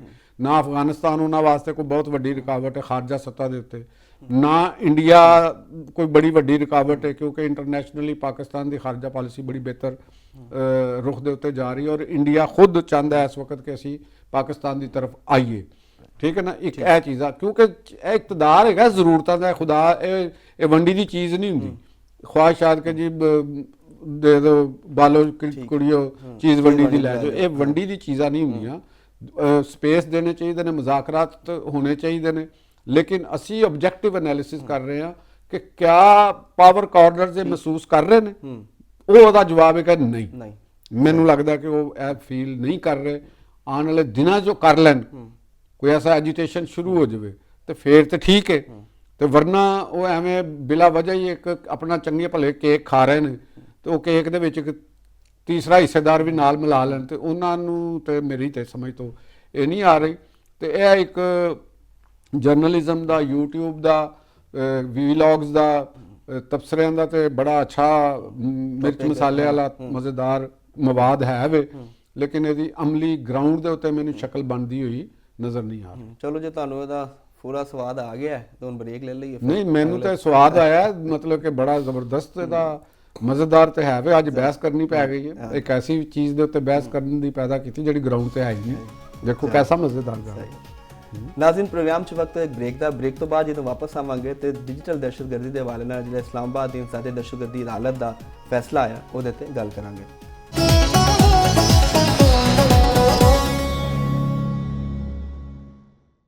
ਵੈਲਕਮ ਬੈਕ ਨਾਜ਼ਰੀਨ 9 ਮਈ ਦੇ ਅਦਾਰਿਆਂ ਦੇ ਖਿਲਾਫ ਡਿਜੀਟਲ ਦਹਿਸ਼ਤਗਰਦੀ ਦੇ ਹਵਾਲੇ ਨਾਲ ਇਸਲਾਮਾਬਾਦ ਦੀ ਇਨਸਾਨੀ ਦਹਿਸ਼ਤਗਰਦੀ ਦੀ ਅਦਾਲਤ ਦਾ ਫੈਸਲਾ ਆ ਗਿਆ ਔਰ ਇਸ ਫੈਸਲੇ ਦੇ ਮੁਤਾਬਕ ਯੂਟਿਊਬਰ ਜਿਹੜੇ ਆਦਿਲ ਰਾਜਾ, ਹੈਦਰ ਮਹਿਦੀ, ਵਜਾਹਤ ਸਈਦ, ਸਾਬਰ ਸ਼ਾਕਰ ਤੇ ਮੋਹਿਤ ਪੀਰਜ਼ਾਦਾ ਨੂੰ 2-2 ਵਾਰੀ ਉਮਰ ਕੈਦ ਦੀ ਸਜ਼ਾ ਜਿਹੜੀ ਸੁਣਾ ਦਿੱਤੀ ਗਈ। ਯਾਨੀ ਇਹ ਮਜਬੂਰੀ ਤੌਰ ਤੇ ਕੋਈ 35 ਸਾਲ ਦੀ ਸਜ਼ਾਵਾਂ ਨੇ ਤੇ ਇਹਦੇ ਨਾਲ ਜਿਹੜਾ 15 ਲੱਖ ਰੁਪਏ ਦੇ ਜੁਰਮਾਨੇ ਵੀ ਕੀਤੇ ਗਏ ਨੇ। ਤੇ ਇਸ ਕੇਸ ਦੇ ਵਿੱਚ 24 ਗਵਾਹਾਨ ਜਿਹੜੇ ਨੇ ਉਹ ਪੇਸ਼ ਹੋਏ ਤੇ ਇਹਦੇ ਉੱਤੇ ਗੱਲ ਕਰਨੇ ਆ ਚੋਈ ਸਾਹਿਬ ਨਾਲ। ਚੋਈ ਸਾਹਿਬ, ਇਹ ਤੁਸੀਂ ਕਹਿ ਰਹੇ ਸੀ ਕਿ ਫੈਸਲੇ ਜਿਹੜੇ ਨੇ ਸਾਲ ਤੇਜ਼ ਹੋ ਜਾਣਗੇ ਤੇ ਅੱਜ ਆ ਗਿਆ ਫੈਸਲਾ। ਫੈਸਲਾ ਦੇਖ ਲਓ, ਆ ਗਿਆ ਜੀ। ਮੈਂ ਤੇ ਤੁਸੀਂ ਗੱਲ ਕਰ ਰਹੇ ਸੀ ਨਾ ਤੁਹਾਡੇ ਕੋਲ ਕੋਈ ਇੱਕ ਤੋਂ ਜ਼ਿਆਦਾ ਚੂਹਾ ਰਿਪੋਰਟਾਂ ਆ ਰਹੀਆਂ, ਚੂਹੇ ਬਹੁਤ ਖਾਸੇ ਨੇ ਇਸ ਮੁਲਕ ਚ, ਚੂਹੇ ਹੈ ਹੀ ਬੜੇ ਤੇ ਉਹਨਾਂ ਚ 2-4 ਸੱਸੀ ਵੀ ਰੱਖ ਲੈਣ ਕਿ ਯਾਰ ਜਰਾ ਫਿਰੋ ਤੁਰੋ ਕੋਈ ਸਾਡੇ ਕੋਲ ਚੀਜ਼ਾਂ ਲੈ ਕੇ ਆਓ। ਟ੍ਰੇਨ ਚੂਹੇ ਨੇ ਤੇ ਉਹ ਦੇਖ ਲਓ ਤੁਸੀਂ ਕਿ ਉਹਦੀ ਸਜ਼ਾ ਆ ਗਈ। ਤਾਂ ਅਸੀਂ ਸਵਾਲ ਜਿਹੜਾ ਤੁਹਾਡਾ ਹੈ ਜਾਂ ਗੱਲ ਉਹਦੀ ਗੱਲ ਇਹ ਕਰ ਰਹੇ ਹਾਂ ਕਿ ਕਿਉਂਕਿ ਇਹ ਜਿਹੜੀਆਂ ਸਜ਼ਾਵਾਂ ਸੁਣਾਈਆਂ ਗਈਆਂ ਨੇ ਇਹ ਸਾਡੇ ਤਕਰੀਬਨ ਹਮ ਪੇਸ਼ਾ ਜਿੰਨੀ ਵੀ ਸ਼ਖਸੀਅਤ ਨੇ ਸਾਡੀਆਂ ਹਮ ਪੇਸ਼ਾ ਨੇ, ਯਾਨੀ ਅਬਲਾਗ ਨਾਲ ਤਾਲੁਕ ਹੈ, ਉਹਨਾਂ ਦਾ ਇਨਫੋਰਮੇਸ਼ਨ ਨਾਲ ਤਾਲੁਕ ਹੈ, ਬੋਲਣ ਨਾਲ ਤਾਲੁਕ ਹੈ, ਪੜ੍ਹਨ ਨਾਲ ਤਾਲੁਕ ਹੈ ਤੇ ਇਹ ਉਹਨਾਂ ਨੂੰ ਸਜ਼ਾਵਾਂ ਹੋਈਆਂ ਨੇ। ਤੇ ਜਿਹਦੇ ਤੇ ਮੈਨੂੰ ਜ਼ਾਤੀ ਤੌਰ ਦੇ ਉੱਤੇ ਤੇ ਕੋਈ ਅਫਸੋਸ ਹੀ ਹੋਇਆ। ਉਹ ਜਿਵੇਂ ਪਹਿਲੇ ਵੀ ਅਸੀਂ ਕਹਿੰਦੇ ਹਾਂ ਕਿ ਯਾਰ ਉਹ ਕਿਸੇ ਦੀ ਸਜ਼ਾ ਦੇ ਉੱਤੇ ਤਾਂ ਖੁਸ਼ੀ ਨਹੀਂ ਹੁੰਦੀ, ਕਿਸੇ ਨੂੰ ਸਜ਼ਾ ਮਿਲਣਾ ਉਹਦੇ ਤੇ ਖੁਸ਼ ਤੇ ਨਹੀਂ ਹੁੰਦੇ, ਲੇਕਿਨ ਅਸੀਂ ਜੋ ਤਜ਼ੀਆ ਕਰਨਾ ਹੈ ਅਗਰ ਤੇ ਇੱਕ ਉਹਦੀ ਲੀਗੈਲਿਟੀ ਅਸੀਂ ਨੂੰ ਚੈੱਕ ਕਰਾਂਗੇ, ਕਿਉਂਕਿ ਇਬਤਦਾਈ ਕੋਰਟ ਦੀ ਸਜ਼ਾ ਹੈ, ਉਹਨਾਂ ਵਾਸਤੇ ਅਪੀਲ ਦਾ ਹੱਕ ਮੌਜੂਦ ਹੈ ਤੇ ਉਹ ਅਪੀਲ ਕਰਨਗੇ। ਲੇਕਿਨ ਫਿਲਹਾਲ ਕਿਉਂਕਿ ਉਹ ਮੁਲਕ ਤੋਂ ਬਾਹਰ ਨੇ ਤੇ ਇਹ ਉਹਨਾਂ ਦੀ ਗੈਰ ਹਾਜ਼ਰੀ ਦੇ ਵਿੱਚ ਸਜ਼ਾ ਦਿੱਤੀ ਗਈ ਹੈ। ਮੈਂ ਉਹਨਾਂ ਦੇ ਲੀਗਲ ਐਸਪੈਕਟ ਦੇ ਉੱਤੇ ਗੱਲ ਕਰ ਰਿਹਾ ਕਿ ਗੈਰ ਹਾਜ਼ਰੀ ਦੇ ਵਿੱਚ ਸੁਣਾਈ ਗਈ ਸਜ਼ਾ ਹੈ। ਸਜ਼ਾ ਖਾਸੀ ਸਖਤ ਹੈ ਔਰ ਸਾਈਬਰ ਟੈਰਰਿਜ਼ਮ ਦੇ ਹਵਾਲੇ ਦੇ ਨਾਲ ਇਹ ਸਜ਼ਾ ਹੈ ਜਿਹੜੀ ਪਾਕਿਸਤਾਨ ਦੇ ਵਿੱਚ ਸ਼ਾਇਦ ਪਹਿਲੇ ਕੋਈ ਇਸ ਲੈਵਲ ਦੇ ਉੱਤੇ ਸਜ਼ਾ ਨਹੀਂ ਸੁਣਾਈ ਗਈ ਕਦੇ ਵੀ। ਤੇ ਲੇਕਿਨ ਅਗਰ ਅਸੀਂ ਇਹਦੇ ਹਵਾਲੇ ਨਾਲ ਦੇਖੀਏ ਜਿਹੜੀ ਸਾਈਬਰ ਟੈਰਰਿਜ਼ਮ ਹੈਗਾ ਜਾਂ ਡਿਜੀਟਲ ਟੈਰਰਿਜ਼ਮ ਹੈਗਾ, ਅਗਰ ਅਸੀਂ ਇਹ ਕਹੀਏ ਕਿ ਵੀ ਇਹ ਕੋਈ ਨਵੀਂ ਸ਼ਕਲ ਹੈ, ਨਵੀਂ ਤੇ ਹੈ ਵੇ, ਅਗਰ ਇਹ ਕਹੀਏ ਕਿ ਇਹ ਐਗਜ਼ਿਸਟ ਨਹੀਂ ਕਰਦੀ ਤਾਂ ਫਿਰ ਅਸੀਂ ਇਹ ਗੱਲ ਦਰੁਸਤ ਨਹੀਂ ਹੈਗੀ। ਇਹ ਐਗਜ਼ਿਸਟ ਕਰ ਰਹੀ ਹੈ, ਬਲਕਿ ਹਰ ਗੁਜ਼ਰਦੇ ਦਿਨ ਨਾਲ ਇਹਦੀ ਜ਼ਹਿਰਨਾਕੀ, ਇਹਦੀ ਹਲਾਕਤ ਖੇਜ਼ੀ ਔਰ ਇਹਦੇ ਨੁਕਸਾਨਾਤ ਬਹੁਤ ਜ਼ਿਆਦਾ ਵੱਧਦੇ ਨਜ਼ਰ ਆ ਰਹੇ ਨੇ ਸਾਡੀ ਨੌਜਵਾਨ ਨਸਲ ਦੇ ਉੱਤੇ ਵੀ, ਔਰ ਬਲਕਿ ਖਾਸ ਤੌਰ ਤੇ ਨੌਜਵਾਨ ਨਸਲ ਜਿਹੜੀ ਹੈ ਨਾ ਉਹ ਇਹਦਾ ਬਹੁਤ ਜ਼ਿਆਦਾ ਸ਼ਿਕਾਰ ਹੈ, ਬੜਾ ਅਸਰ ਇਹਦਾ ਲੈ ਰਹੀ ਹੈ। ਔਰ ਦੂਸਰੀ ਤਰਫ ਇਹ ਇੱਕ ਹਥਿਆਰ ਹੈ ਜਿਹੜਾ ਨਜ਼ਰ ਤੇ ਨਹੀਂ ਆ ਰਿਹਾ ਲੇਕਿਨ ਉਹ ਪੂਰੀ ਦੁਨੀਆ ਨੂੰ ਮਸਾਇਲ ਦੇ ਵਿੱਚ ਗ੍ਰਿਫਤਾਰ ਕਰ ਲਿਆ। ਇਕੱਲਾ ਪਾਕਿਸਤਾਨ ਨਹੀਂ ਹੈਗਾ, ਪੂਰੀ ਦੁਨੀਆ ਦੇ ਵਿੱਚ ਇਹ ਚੀਜ਼ਾਂ ਐਲੀਮੈਂਟ ਸਾਹਮਣੇ ਆਏ ਨੇ ਜਿਹੜੀ ਸੋਸ਼ਲ ਮੀਡੀਆ ਦੇ ਜ਼ਰੀਏ, ਸੋਸ਼ਲ ਮੀਡੀਆ ਦੇ ਮੁਖਤਲਿਫ ਟੂਲਸ ਦੇ ਜ਼ਰੀਏ ਜਾਂ ਦੂਸਰਾ ਜਿਹੜਾ ਮੇਨ ਸਟ੍ਰੀਮ ਮੀਡੀਆ ਹੈ। ਮੇਨ ਸਟ੍ਰੀਮ ਮੀਡੀਆ ਦਾ ਤੇ ਤੁਸੀਂ ਇਹ ਕਹਿ ਲਓ ਕਿ ਉਹ ਤੇ ਇੱਕ ਜ਼ਿੰਮੇਦਾਰ ਮੀਡੀਆ ਹੁੰਦਾ ਹੈ, ਰੈਗੂਲੇਟ ਵੀ ਕਰ ਰਹੇ ਫਿਰ ਉਹਦੇ ਚ ਐਡੀਟਰ ਹੁੰਦਾ ਹੈ, ਐਕਸਪੀਰੀਅੰਸ ਲੋਕ ਹੁੰਦੇ ਨੇ ਉਹਦੇ ਅੰਦਰ, ਔਰ ਉਹਨੇ ਮੁਲਕ ਦੀ ਪਾਲਿਸੀ ਨੂੰ ਦੇਖਣਾ ਹੁੰਦਾ ਹੈ, ਆਪਣੀ ਪਾਲਿਸੀ ਨੂੰ ਦੇਖਣਾ ਹੁੰਦਾ ਹੈ, ਫਿਰ ਆਪਣੇ ਆਵਾਮ ਦੇ ਮਾਮਲਾਤ ਨੂੰ ਦੇਖਣਾ ਹੁੰਦਾ। ਹਰ ਚੀਜ਼ ਮੇਨ ਸਟ੍ਰੀਮ ਮੀਡੀਆ ਨੇ ਐਡੀਟੋਰੀਅਲ ਚੈੱਕ ਹੁੰਦਾ, ਉੱਥੇ ਤੇ ਇਹੋ ਜਿਹੀ ਗੱਲ ਨਹੀਂ ਹੋ ਸਕਦੀ। ਲੇਕਿਨ ਜਿਹੜਾ ਸੋਸ਼ਲ ਮੀਡੀਆ ਔਰ ਦੇ ਟੂਲਸ ਨੇ ਡਿਫਰੈਂਟ ਕਿਸਮ ਦੇ ਤੇ ਉਹ ਬਹੁਤ ਹੀ ਜ਼ਿਆਦਾ ਫੈਲ ਗਿਆ ਔਰ ਬਹੁਤ ਵੱਡਾ, ਉਹਨੂੰ ਕੰਟਰੋਲ ਕਰਨਾ ਵੀ ਉਨਾ ਹੀ ਮੁਸ਼ਕਲ ਹੈ। ਇਹ ਜਿਹੜੇ ਜਿੰਨੇ ਲੋਕ ਨੇ ਜਿਨ੍ਹਾਂ ਨੂੰ ਇਹ ਸਜ਼ਾਵਾਂ ਸੁਣਾਈਆਂ ਗਈਆਂ ਨੇ ਇਹ ਬੈਰੂਨੇ ਮੁਲਕ ਮੁਕੀਮ ਨੇ ਔਰ ਉਹਨਾਂ ਦੀ ਨੋ ਡਾਊਟ ਕਿ ਕੁਝ ਚੀਜ਼ਾਂ ਉਹਨਾਂ ਨੇ ਬਹੁਤ ਐਕਸੈਸ ਕੀਤੀਆਂ ਨੇ, ਮਤਲਬ ਕਿ ਜਿਹੜੀਆਂ ਨਹੀਂ ਕਰਨੀਆਂ ਚਾਹੀਦੀਆਂ। ਅਗਰ ਅਸੀਂ ਬਤੌਰ ਜਰਨਲਿਸਟ ਵੀ ਸੋਚ ਰਹੇ ਹਾਂ ਜਿੱਥੇ ਅਗਰ ਇਜ਼ਹਾਰ ਰਾਏ ਦੀ ਆਜ਼ਾਦੀ ਹੈ ਦੇਖੋ ਇਹ ਇੱਕ ਰਿਲੇਟਿਵ ਟਰਮ ਹੈ ਕਿ ਇਜ਼ਹਾਰੇ ਰਾਏ ਜਿਹੜੀ ਹੁੰਦੀ ਹੈ ਨਾ ਉਹ ਜਾਂ ਅਸੀਂ ਕਹਿੰਦੇ ਹਾਂ ਆਜ਼ਾਦੀ, ਫਰੀडम, ਔਰ ਫਰੀडम ਔਰ ਲਿਬਰਟੀ ਦੇ ਅੰਦਰ ਵੀ ਫਰਕ ਹੈ ਤੇ ਯਾਨੀ ਉਹ ਕਿੰਨੀ ਕੁ ਅਸੀਂ ਇਜ਼ਹਾਰੇ ਰਾਏ ਦੀ ਆਜ਼ਾਦੀ ਹੈ। ਦੇਖੋ ਹਰ ਚੀਜ਼ ਉਹਦੇ ਪੈਰਾਮੀਟਰਸ ਨੇ, ਉਹ ਪਾਬੰਦੀਆਂ ਦੇ ਨਾਲ ਆਜ਼ਾਦੀ ਚੱਲਦੀ ਹੈ, ਪਾਬੰਦੀ ਤੋਂ ਬਗੈਰ ਆਜ਼ਾਦੀ ਨਹੀਂ ਹੁੰਦੀ। ਦੇਖੋ ਨਾ ਪੂਰੀ ਦੁਨੀਆ 'ਚ ਜਿਹੜਾ ਵੇ ਭਾਵੇਂ ਨੈਸ਼ਨਲ ਸਿਕਿਉਰਿਟੀ, ਨੈਸ਼ਨਲ ਇੰਟੈਗ੍ਰਿਟੀ ਤੇ ਹਰ ਇੱਕ ਦੇ ਇੰਟਰਸਟ ਦੇ ਉੱਤੇ ਤਾਂ ਕਦੀ ਕੰਪਰੋਮਾਈਜ਼ ਨਹੀਂ ਹੁੰਦਾ। ਦੇਖੋ ਇੱਕ ਫਰਜ਼ ਕਰੋ ਕਿ ਸਾਡਾ ਮੁਲਕ ਦਾ ਨੈਸ਼ਨਲ ਇੰਟਰਸਟ ਹੈ, ਉਹ ਹੋ ਸਕਦਾ ਹੈ ਕਿ ਮੇਰੀ ਨਜ਼ਰ ਦੇ ਮੁਤਾਬਕ ਉਹ ਦਰੁਸਤ ਨਾ ਹੋਵੇ, ਲੇਕਿਨ ਇੱਕ ਉਹ ਸਟੇਟ ਨੇ ਇੱਕ ਬੜੀ ਤਹਿਕੀਕ ਤੋਂ ਬਾਅਦ ਔਰ ਇੱਕ ਆਪਣੇ ਮੁਖਤਲਿਫ ਥਿੰਕ ਟੈਂਕ ਦੇ ਰਿਪੋਰਟਾਂ ਤੋਂ ਬਾਅਦ ਇੱਕ ਪਾਲਿਸੀ ਡਰਾ ਕੀਤੀ ਹੁੰਦੀ ਹੈ। ਉਸ ਪਾਲਿਸੀ ਦੇ ਨੁਕਸ ਹੋ ਸਕਦੇ ਨੇ, ਮਸਾਇਲ ਹੋ ਸਕਦੇ ਨੇ ਤੇ ਅਸੀਂ ਉਹਨੂੰ ਨਾ ਪਸੰਦ ਕਰ ਸਕਦੇ ਹਾਂ। ਅਸੀਂ ਸਾਡੀ ਇੱਕ ਹੱਦ ਹੈ ਉਹਦੇ ਉੱਤੇ ਰਾਏ ਜ਼ਨੀ ਕਰਨ ਦੀ, ਅਸੀਂ ਉਸ ਹੱਦ ਦੇ ਅੰਦਰ ਰਹਿ ਕੇ ਇੱਕ ਪੋਜ਼ਿਟਿਵਲੀ ਇੱਕ ਰਾਏ ਦੇ ਸਕਦੇ ਹਾਂ, ਠੀਕ ਹੈ ਨਾ ਜੀ। ਲੇਕਿਨ ਅਗਰ ਅਸੀਂ ਉਹਨੂੰ ਬ੍ਰੀਚ ਕਰਾਂਗੇ ਜਾਂ ਅਸੀਂ ਉਸ ਪਾਲਿਸੀ, ਜਿਸ ਪਾਲਿਸੀ ਨੂੰ ਜਿਹੜੀ ਉਹ ਪਾਲਿਸੀ ਖੜੀ ਕੀਤੀ ਗਈ ਹੈ ਉਹਦੇ ਦੀਵਾਰ ਤੋਂ ਪਾਰ ਪਾਵਰਾਂ ਦੇ ਵਾਸਤੇ ਅਸੀਂ ਉਹ ਸਾਡੀ ਨੈਰੇਟਿਵ ਉਹਨਾਂ ਨੂੰ ਸਪੋਰਟ ਕਰੇਗਾ ਤੇ ਇਹਦੇ ਤੋਂ ਮੇਰਾ ਖਿਆਲ ਹੈ ਵੈਸੇ ਹੀ ਗਲਤ ਹੈ, ਨਹੀਂ ਕਰਨਾ ਚਾਹੀਦਾ, ਭਾਵੇਂ ਸਾਨੂੰ ਪਸੰਦ ਹੋਵੇ ਭਾਵੇਂ ਨਾ ਪਸੰਦ ਹੋਵੇ। ਦੇਖੋ ਹੁਣ ਸ਼ਹੀਦ ਸਾਹਿਬਾਈ ਸਾਹਿਬ ਨੇ, ਅਸੀਂ ਤੇ ਉਹਨਾਂ ਦੀਆਂ ਖਬਰਾਂ ਬੜੇ ਪੜ੍ਹਦੇ ਸੀ, ਬੜੇ ਸ਼ੌਕ ਦੇ ਨਾਲ ਉਹਨਾਂ ਦੀਆਂ ਦੇਖੀ ਜਾਂਦੀਆਂ, ਬੜੀ ਤਹਿਕੀਕਾਤੀ ਉਹਨਾਂ ਦੀਆਂ ਰਿਪੋਰਟਾਂ ਵੀ ਸਨ ਤੇ ਲੇਕਿਨ ਅਗਰ ਇੱਕ ਤੇ ਅਲਮੀਆ ਇਹ ਹੁੰਦਾ ਕਿ ਤੁਹਾਡੀ ਉਮਰ ਬੰਦੇ ਦੀ ਵੱਧ ਜਾਂਦੀ ਹੈ, ਦੂਸਰਾ ਤੁਸੀਂ ਬੈਰੂਨੇ ਮੁਲਕ ਹੁੰਦੇ ਹੋ, ਤੁਹਾਨੂੰ ਇੱਥੋਂ ਦੇ ਡਾਇਨਾਮਿਕਸ ਦਾ ਪਤਾ ਨਹੀਂ ਚੱਲ ਰਿਹਾ ਹੁੰਦਾ। ਅਗਰ ਅਸੀਂ ਬੜੇ ਸਲੋ ਜਿਹੇ ਲਫ਼ਜ਼ਾਂ ਦੇ ਵਿੱਚ ਬੜੀ ਸੌਫਟ ਗੱਲ ਕਰੀਏ, ਲੇਕਿਨ ਦੂਸਰੀ ਤਰਫ ਇਹ ਵੀ ਇੱਕ ਆ ਗਿਆ ਕਿ ਮਾਲੀ ਫਾਇਦਾ, ਦੇਖੋ ਜਿਹੜੇ YouTube ਦੇ ਉੱਤੇ ਔਰ ਵਿਊਅਰਸ਼ਿਪ ਦਾ ਜਿਹੜਾ ਗੇਨਰ ਹੁੰਦਾ ਹੈ, ਇਹਦਾ ਵਜ੍ਹਾ ਦੇ ਨਾਲ ਵੀ ਲੋਕ ਜਿਹੜੇ ਨੇ ਉਹ ਆਪਣੀਆਂ ਹਦੂਦ ਕ੍ਰਾਸ ਕਰ ਰਹੇ ਨੇ, ਕਿਉਂਕਿ ਇਹ ਸਮਝੋ ਕਿ ਉਹਨਾਂ ਦਾ ਕਾਰੋਬਾਰ ਤੇ ਹੈ ਕੋਈ ਨਹੀਂ, ਉਹਨਾਂ ਦਾ ਇਹੀ ਕਾਰੋਬਾਰ, ਇਹ ਕਾਰੋਬਾਰ ਤੇ ਇਹਦੇ ਅੰਦਰ ਫਿਰ ਮੁਖਤਲਿਫ ਵੈਸਟਡ ਇੰਟਰਸਟ ਨੇ, ਮੁਖਤਲਿਫ ਕੁਵਤਾਂ ਨੇ ਜਿਹੜੀਆਂ ਸਾਈਬਰ ਪਲੇਟਫਾਰਮ ਯੂਜ਼ ਕਰ ਰਹੀਆਂ ਨੇ, ਡਰਗ ਮਾਫੀਆ ਦੇ ਲੋਕ ਨੇ, ਟੈਰਰਿਸਟ ਆਰਗੇਨਾਈਜੇਸ਼ਨ ਨੇ ਜਿਹੜੀਆਂ ਡਾਰਕ ਵੈਬ ਦੇ ਜ਼ਰੀਏ ਵੀ ਆਪਣਾ ਕੰਟਰੋਲ ਕਰ ਰਹੀਆਂ, ਉਹਨਾਂ ਦੇ ਕੋਲ ਪੈਸਾ ਵੀ ਅਨਲਿਮਿਟਿਡ ਹੈਗਾ।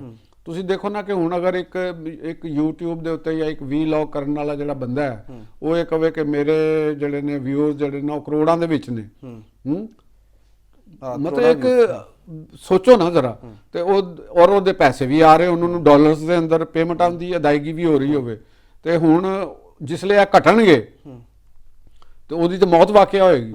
ਉਹ ਤੇ ਫਿਰ ਜਿਵੇਂ ਨਸ਼ਾ ਨਹੀਂ ਹੁੰਦਾ, ਜਿਵੇਂ ਤੁਸੀਂ ਕਿਸੇ ਨੂੰ ਨਸ਼ਾ ਲਾ ਦਿੰਦੇ ਹੋ ਤੇ ਜਦੋਂ ਨਸ਼ਾ ਰੁਕਦਾ ਤੇ ਤੁਸੀਂ ਉਹਦੇ ਵਾਸਤੇ ਬੰਦਾ ਹਰ ਕੀਮਤ ਦੇਣ ਵਾਸਤੇ ਤਿਆਰ ਹੋ ਜਾਂਦਾ ਹੈ।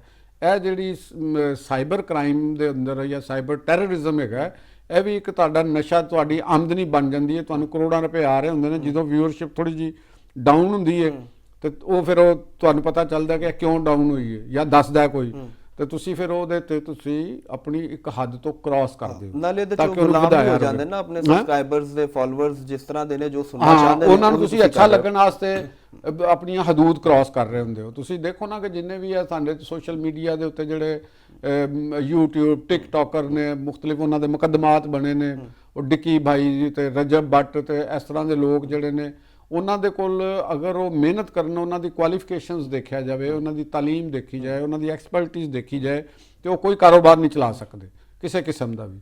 ਲੇਕਿਨ ਇੱਥੇ ਉਹਨਾਂ ਨੇ ਕਰੋੜਾਂ ਰੁਪਏ ਕਮਾ ਲਏ ਨੇ, ਉਹ 2 ਕਰੋੜ 4 ਕਰੋੜ ਨੂੰ ਤਾਂ ਸਮਝਦੇ ਹੀ ਕੁਛ ਨਹੀਂ।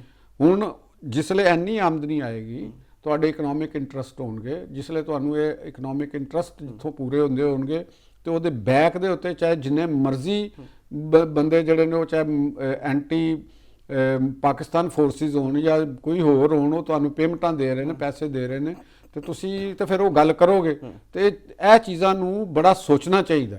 ਸਾਡੇ ਜਿਹੜੇ ਜਰਨਲਿਸਟ ਭਰਾ ਨੇ, ਸਾਫੀ ਨੇ, ਐਂਕਰਸ ਨੇ, ਉਹ ਇੱਕ ਬਾਜ਼ੂਕਾਤ ਤੁਸੀਂ ਸਾਦਾ ਲੋਈ ਦੇ ਅੰਦਰ ਵੀ ਸ਼ਿਕਾਰ ਹੋ ਜਾਂਦੇ ਹੋ, ਤੁਹਾਨੂੰ ਇੰਨਾ ਅੰਦਾਜ਼ਾ ਨਹੀਂ ਹੋ ਰਿਹਾ ਹੁੰਦਾ ਕਿ ਵੀ ਯਾਰ ਮੈਂ ਡੇਂਜਰਸ ਕਿੰਨਾ ਕੁ ਵੱਧ ਰਿਹਾ ਹਾਂ ਔਰ ਕਿੱਡਾ ਵੱਡਾ ਕੰਮ ਕਰ ਰਿਹਾ ਹਾਂ। ਅੱਛਾ ਚੋ ਸਾਹਿਬ, ਇੱਥੇ ਇੱਕ ਸਵਾਲ ਹੈ ਕਿ ਅਸੀਂ ਤੇ ਇਹਨਾਂ ਨੂੰ ਕਹਿੰਦਾ ਡਿਜੀਟਲ ਦਹਿਸ਼ਤਗਰਦ, ਹੁਣ ਦੇਖਣਾ ਹੈ ਕਿ ਦੁਨੀਆ ਇਹਨਾਂ ਨੂੰ ਮੰਨੇ ਕਿ ਡਿਜੀਟਲ ਦਹਿਸ਼ਤਗਰਦ ਔਰ ਇਹਨਾਂ ਦੀ ਹਵਾਲਗੀ ਪੋਸੀਬਲ ਹੈ? ਨਹੀਂ, ਦੇਖੋ ਦੁਨੀਆ ਕਿਉਂ ਨਹੀਂ ਮੰਨ ਰਹੀ।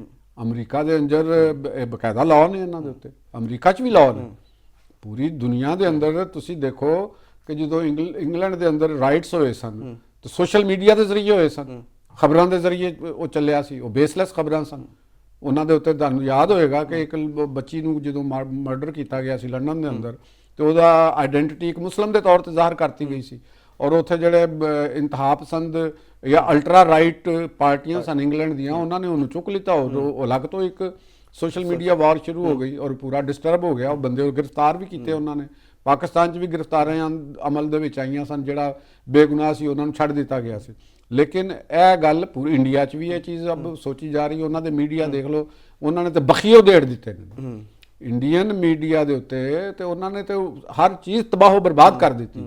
ਠੀਕ ਹੈ, ਔਰ ਇਹ ਚੀਜ਼ਾਂ ਇਹ ਸਾਡੇ ਜਰਨਲਿਸਟਾਂ ਨੂੰ ਵੀ, ਸਾਨੂੰ ਇਹਦੇ ਤੇ, ਮੈਨੂੰ ਜ਼ਾਤੀ ਤੌਰ ਦੇ ਉੱਤੇ ਕੋਈ ਇਹਦੇ ਤੇ ਖੁਸ਼ੀ ਨਹੀਂ ਹੋਈ, ਲੇਕਿਨ ਸਾਡੇ ਕਿਉਂਕਿ ਇਹਨਾਂ ਦੇ ਵਿੱਚੋਂ ਕਈਆਂ ਨੂੰ ਮਤਲਬ ਕਿ ਇੱਕ ਵਿੱਚ ਜ਼ਾਹਰ ਹੈ, ਇਹਨਾਂ ਦੇ ਵਿੱਚ ਜਿਹੜੇ ਮਹਿੰਦੀ ਹੈਦਰ ਮਹਿੰਦੀ ਸਾਹਿਬ ਨੇ, ਉਹਨਾਂ ਨੇ ਇੱਕ ਇੰਟਰਵਿਊ ਕੀਤਾ ਸੀ ਜਿਹੜਾ ਲਿਆਕਤ ਅਲੀ ਖਾਨ ਸਾਡੇ ਜਿਹੜੇ ਪ੍ਰਾਈਮ ਮਿਨਿਸਟਰ ਸਨ, ਉਹਨਾਂ ਨੂੰ ਕਤਲ ਕਰਨ ਵਾਲੇ ਦੇ ਪੁੱਤਰ ਦਾ, ਉਹ ਵੀ ਅਮਰੀਕਾ ਦੇ ਵਿੱਚ ਹੈਗਾ। ਤੁਸੀਂ ਇਹ ਦੇਖੋ ਕਿ ਜਿਸ ਬੰਦੇ ਨੇ ਲਿਆਕਤ ਅਲੀ ਖਾਨ ਨੂੰ ਕਤਲ ਕੀਤਾ, ਉਹਦਾ ਪੁੱਤਰ ਅਮਰੀਕਾ ਦੇ ਵਿੱਚ ਹੈ, ਔਰ ਉਹਨੇ ਇੱਕ ਕਿਤਾਬ ਲਿਖੀ ਹੈ ਜਿਹਦੇ ਵਿੱਚ ਉਹਨੇ ਸਾਰੀਆਂ ਚੀਜ਼ਾਂ ਦਾ ਜ਼ਿਕਰ ਕੀਤਾ। ਇਹਨਾਂ ਨੇ 2 ਕਿਸ਼ਤਾਂ ਦੇ ਵਿੱਚ ਤੁਸੀਂ ਕੀਤਾ। ਹੁਣ ਬੰਦਾ ਪੁੱਛੇ ਕਿ ਵੀ ਤੁਸੀਂ ਉਹ ਇੰਟਰਵਿਊ ਕਰਨ ਦਾ ਤੁਹਾਡਾ ਮਕਸਦ ਕੀ ਸੀ, ਉਹਦੇ 'ਚ ਤੁਸੀਂ ਉਹਦੇ ਕੋਲੋਂ ਕੀ ਗੱਲਾਂ ਕਰਵਾਉਣਾ ਚਾਹੁੰਦੇ ਸਨ, ਕੀ ਚੀਜ਼ਾਂ ਕਰਨੇ, ਕਿਆ ਤੁਸੀਂ ਉਸ ਦੇ ਜ਼ਰੀਏ ਕਿਆ ਉਸ ਕਤਲ ਨੂੰ ਮਜ਼ੀਦ ਉਹਦਾ ਪਚੀਦਾ ਕੀਤਾ ਹੈ ਜਾਂ ਕੁਝ ਹੋਰ ਚੀਜ਼ਾਂ ਦੇ ਅੰਦਰ ਤੁਸੀਂ ਉਹਨਾਂ ਨੂੰ ਠੀਕ ਕੀਤੀਆਂ। ਇਹ ਚੀਜ਼ਾਂ ਹੁੰਦੀਆਂ ਨੇ। ਐਨ ਜੀ ਜਿਹੜਾ ਕਾਦਰ ਰਾਜਾ ਹੈ, ਉਹ ਤਾਂ ਜਰਨਲਿਸਟ ਨਹੀਂ ਹੈਗਾ, ਮੇਰਾ ਖਿਆਲ ਹੈ ਕਿ ਉਹਦਾ ਪਸਮੰਜ਼ਰ ਵੀ ਜਰਨਲਿਸਟ ਨਾ, ਹੈਦਰ ਮਹਿੰਦੀ ਸਾਹਿਬ ਦਾ ਪਸਮੰਜ਼ਰ ਜਿਹੜਾ ਇਹ ਬਾਅਦ ਵਿੱਚੋਂ ਜਰਨਲਿਜ਼ਮ ਇਹਨਾਂ ਦੇ ਆਈ ਹੈ। ਤੇ ਲੇਕਿਨ ਗੱਲ ਫਿਰ ਉਹੀ ਆਉਂਦੀ ਹੈ ਕਿ ਤੁਸੀਂ ਇਬਲਾਗ ਦਾ ਇਸਤੇਮਾਲ ਕਰਦੇ ਹੋ, ਜ਼ਿੰਮੇਵਾਰੀ ਵੀ ਓਡੀ ਹੀ ਵੱਡੀ ਹੈ, ਕਿਉਂਕਿ ਅੱਜ ਕੱਲ੍ਹ ਜੋ ਸੂਰਤ ਹਾਲ ਚੱਲ ਰਹੀ ਹੈ ਪਾਕਿਸਤਾਨ ਨਹੀਂ ਪੂਰੀ ਦੁਨੀਆ ਦੇ ਵਿੱਚ ਚੱਲ ਰਹੀ ਹੈ। ਤੁਸੀਂ ਹੈਕਰਾਂ ਦਾ ਦੇਖ ਲਓ, ਮਤਲਬ ਕਿ ਜਿਹੜੇ ਕਿੰਨੇ ਈਵਨ ਪੈਂਟਾਗਨ ਦੇ ਉੱਤੇ ਹੈਕਰਾਂ ਦੇ ਅਟੈਕ ਹੋਏ ਨੇ, ਹੋਏ ਕਿ ਨਹੀਂ ਹੋਏ? ਪਾਕਿਸਤਾਨ ਦੇ ਉੱਤੇ ਅਟੈਕ ਹੁੰਦੇ ਨੇ, ਕੰਪਿਊਟਰਸ ਦੇ ਉੱਤੇ ਹੁੰਦੇ ਨੇ। ਸਾਈਬਰ ਕ੍ਰਾਈਮ ਪਾਕਿਸਤਾਨ ਦੇ ਵਿੱਚ ਇੱਕ ਬਕਾਇਦਾ ਲਾਅ ਬਣ ਗਏ ਨੇ, ਔਰ ਇਹਨੂੰ ਕਾਬੂ ਕਰਨਾ ਬੜਾ ਮੁਸ਼ਕਲ ਕੰਮ ਹੈ। ਇਹਨਾਂ ਨੂੰ ਕਰਨਾ ਵੀ ਚਾਹੀਦਾ, ਔਰ ਇਹ ਬਹੁਤ ਜ਼ਿਆਦਾ ਡੇਂਜਰਸ ਕੰਮ ਹੈਗਾ ਇਹ, ਕਿਉਂਕਿ ਕਾਨੂੰਨੀ ਤੌਰ ਦੇ ਉੱਤੇ ਉਹਨਾਂ ਨੂੰ ਵੀ ਇਹੋ ਜਿਹੇ ਕੇਸਿਸ ਨੂੰ ਸਾਬਤ ਕਰਨਾ ਬੜਾ ਮੁਸ਼ਕਲ ਕੰਮ ਹੁੰਦਾ ਹੈ। ਅੱਗੇ ਅਪੀਲਾਂ ਨੇ ਉਹਨਾਂ ਦੇ ਕੋਲ, ਉਹ ਅਪੀਲਾਂ ਦੇ ਵਿੱਚ ਆਉਣਗੇ ਔਰ ਅਪੀਲਾਂ ਦੇ ਵਿੱਚ ਉਹ ਨਿਕਲਣਗੇ। ਅੱਗੇ ਦੇਖਣਾ ਪਏਗਾ ਕਿ ਹਕੂਮਤ ਉਹ ਕੀ ਕਰਦੀ ਹੈ। ਅਗਰ ਉਹ ਅਪੀਲ ਨਹੀਂ ਕਰਦੇ ਤਾਂ ਇਹ ਕੇਸ ਕਿਸ ਸ਼ਕਲ 'ਚ ਜਾਂਦਾ ਹੈ, ਕਿਆ ਉਹਨਾਂ ਦੀ ਉਹਨਾਂ ਨੂੰ ਕਰਦੇ ਨੇ ਐਕਸਟ੍ਰਾਡਾਈਟ ਵਾਸਤੇ ਪਾਕਿਸਤਾਨ ਕੋਸ਼ਿਸ਼ ਕਰੇਗਾ ਜਾਂ ਨਹੀਂ ਕਰੇਗਾ। ਲੇਕਿਨ ਇਹ ਕਿਉਂਕਿ ਹਤਮੀ ਕਾਨੂੰਨੀ ਲੜਾਈ ਤੋਂ ਬਾਅਦ ਹੀ ਇਹ ਕੰਮ ਹੋਣਗੇ, ਉਹਨਾਂ ਨੇ ਤੇ ਮੁਸ਼ਕਲ ਹੈਗਾ ਕਿ ਇਸ ਸੂਰਤ ਹਾਲ ਦੇ ਵਿੱਚ ਉਹ ਮੁਲਕ ਦੇ ਵਿੱਚ ਆਉਣਗੇ।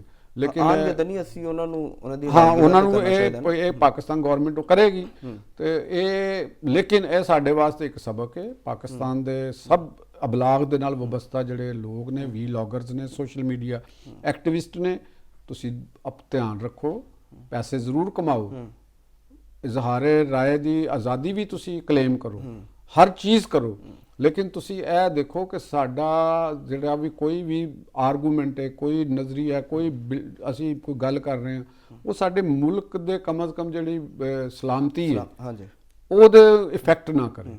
ਅਸੀਂ ਇਕਤਦਾਰ ਦੀ ਲੜਾਈ ਦੇ ਵਿੱਚ ਬਤੌਰ ਸਟੇਕ ਹੋਲਡਰ ਨਾ ਇਨਵਾਲਵ ਹੋਈਏ।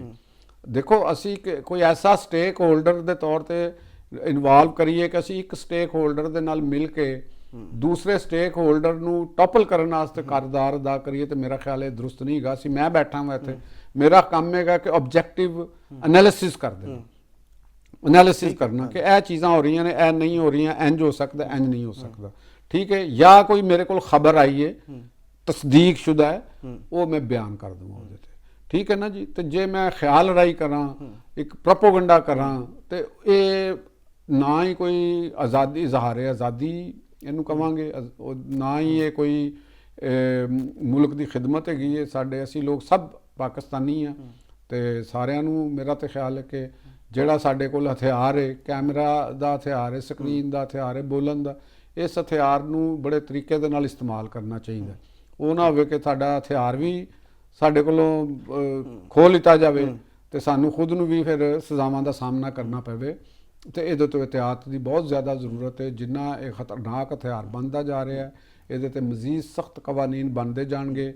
ਇਹ ਚੰਦ ਬੰਦਿਆਂ ਦੀ ਵਜ੍ਹਾ ਦੇ ਨਾਲ ਪੂਰਾ ਜਿਹੜਾ ਇੱਕ ਸ਼ੋਭਾ ਹੁੰਦਾ ਹੈ ਉਹ ਸਾਰਿਆਂ ਨੂੰ ਭੁਗਤਣਾ ਪੈਂਦਾ ਹੈ। ਠੀਕ ਠੀਕ ਹੈ ਨਾ ਜੀ। ਇਹ ਜ਼ਿੰਮੇਵਾਰੀ ਦਾ ਮੁਜ਼ਾਹਰਾ ਕਰਨ ਦੇ ਨਾਲ ਹੀ ਇਹ ਕੰਮ ਹੋਏਗਾ, ਕਿਉਂਕਿ ਕਾਨੂੰਨ ਦੀ ਗ੍ਰਿਫਤ ਦੇ ਵਿੱਚ ਆਇਆ ਬੰਦਾ ਫਿਰ ਘੱਟ ਹੀ ਨਿਕਲਦਾ। ਚਲੋ ਜ਼ਿੰਮੇਵਾਰੀ ਅਦਾ ਕਰ ਲਈ। ਤੁਸੀਂ ਮੇਰੀਆਂ ਗੱਲਾਂ ਸੁਣ ਕੇ ਅੱਕ ਤੇ ਨਹੀਂ ਗਏ ਕਿਤੇ? ਅੱਕੇ ਨਹੀਂ ਹੈਗੇ, ਲੇਕਿਨ ਹੁਣ ਮਜਬੂਰੀ ਚ ਸਾਹਿਬ, ਤੁਹਾਨੂੰ ਪਤਾ ਵਕਤ ਸਾਰੇ ਕੈਦੀ ਆ। ਅੱਛਾ, ਤੁਸੀਂ ਸਾਈਬਰ ਕ੍ਰਾਈਮ ਤੋਂ ਡਰ ਗਏ ਹੋ ਕਿ ਅੱਗੇ ਗੱਲ ਨਾ ਹੋ ਜਾਏ ਕੋਈ? ਨਹੀਂ ਅਸੀਂ ਇਹੋ ਜਿਹੀ ਗੱਲ ਹੀ ਕੋਈ ਨਹੀਂ। ਹਾਂ ਠੀਕ ਹੈ, ਨਹੀਂ ਬਿਲਕੁਲ ਅਸੀਂ ਤਾਂ ਕਰਨੀ ਕੋਈ ਨਹੀਂ। ਅਸੀਂ ਤੇ ਜ਼ਿੰਮੇਦਾਰ ਸ਼ਹਿਰੀ ਹਾਂ। ਜ਼ਿੰਮੇਦਾਰ ਸ਼ਹਿਰੀ ਹੋਣਾ ਵੀ ਚਾਹੀਦਾ, ਬਿਲਕੁਲ ਹੋਣਾ ਚਾਹੀਦਾ। ਨਾਜ਼ਰੀਨ, ਇੱਥੇ ਵਕਤ ਇੱਕ ਬ੍ਰੇਕ ਦਾ। ਬ੍ਰੇਕ ਤੋਂ ਬਾਅਦ ਜਦੋਂ ਵਾਪਸ ਆਵਾਂਗੇ ਤੇ ਈਰਾਨ 'ਚ ਜਿਹੜੇ ਖੂਨਰੇਜ਼ ਮੁਜ਼ਾਹਰੇ ਚੱਲ ਰਹੇ ਨੇ ਔਰ ਉੱਥੇ 6 ਲੋਕ ਵੀ ਹਲਾਕ ਹੋ ਗਏ ਨੇ ਤੇ ਇਹਦੇ ਹਵਾਲੇ ਨਾਲ ਗੱਲ ਕਰਾਂਗੇ।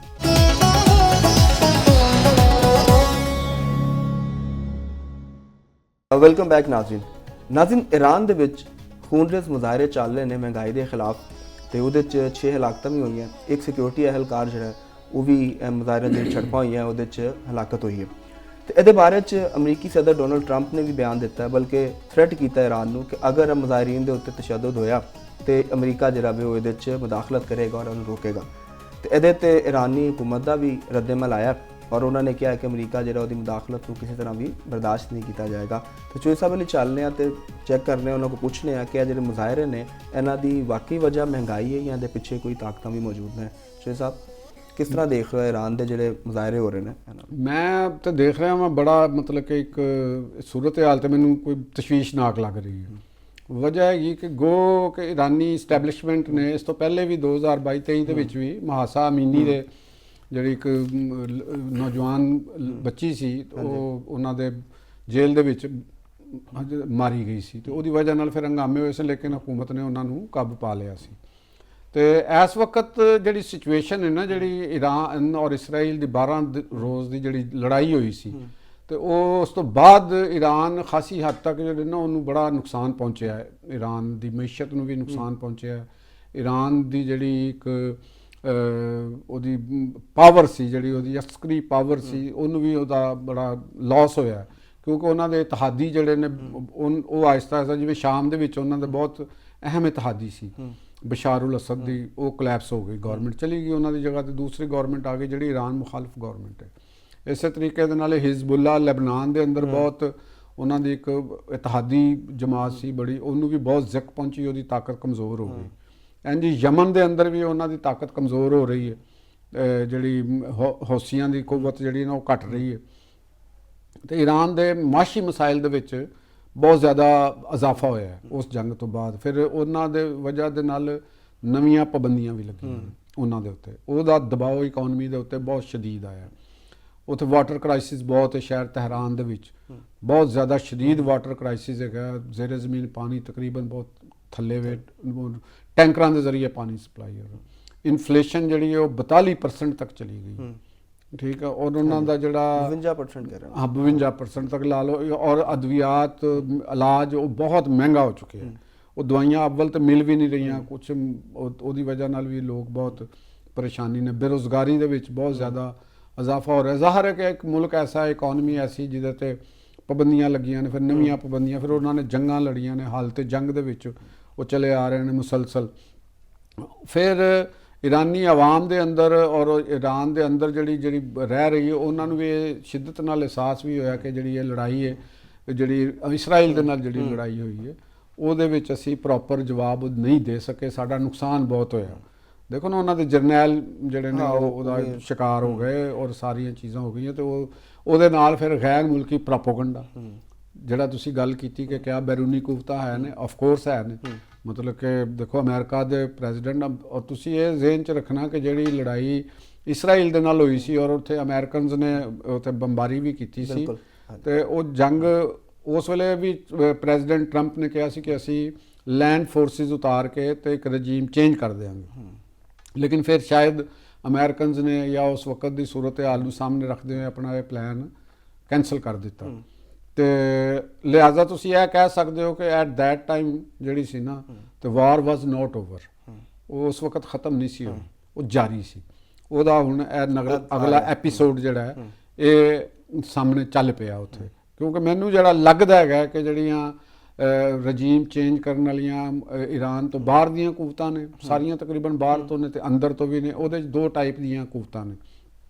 ਇੱਕ ਤੇ ਇਰਾਨੀ ਨੇ, ਯਾਨੀ ਉਹ ਇਰਾਨੀ ਜਿਹੜੇ ਇਸ ਇਨਕਲਾਬ ਦੇ ਆਇਤੁੱਲਾ ਖਮੀਨੀ ਦਾ ਜਿਹੜਾ ਇਨਕਲਾਬ ਆਇਆ ਸੀ, ਜਾਂ ਜਿਹਨੂੰ ਅਸੀਂ ਇਸਲਾਮੀ ਇਨਕਲਾਬ ਕਹਿ ਲਓ ਤੁਸੀਂ ਉਹਨੂੰ, ਉਹ ਇਨਕਲਾਬ ਆਇਆ, ਉਹਦੇ ਫੋਰਸਿਸ ਸਨ, ਯਾਨੀ ਜਿਹੜੇ ਰਜ਼ਾ ਸ਼ਾਹ ਪਹਿਲਵੀ ਦੇ ਜਿਹੜੇ ਹਮਦਰਦ ਸਨ ਉਹ ਬੈਰੂਨੇ ਮੁਲਕ ਚਲੇ ਗਏ, ਤੇ ਉਹਨਾਂ ਦੀ ਜਿਹੜੀ ਸਾਬਕ ਸ਼ਾਹ ਦੀ ਬੇਗਮ ਜਿਹੜੀਆਂ ਨੇ ਉਹ, ਔਰ ਉਹਨਾਂ ਦੇ ਸਾਹਿਬਜ਼ਾਦਾ ਜਿਹੜਾ ਉਹ, ਇੱਕ ਸਾਹਿਬਜ਼ਾਦਾ ਤੇ ਉਹਨਾਂ ਦਾ ਉਹ ਫੌਤ ਹੋ ਗਿਆ ਸੀ, ਇੱਕ ਸਾਹਿਬਜ਼ਾਦੀ ਵੀ ਉਹਨਾਂ ਦੀ ਫੌਤ ਹੋ ਗਈ ਸੀ, ਦੂਸਰਾ ਸਾਹਿਬਜ਼ਾਦਾ ਉਹਨਾਂ ਦਾ ਹੈ ਵੇ।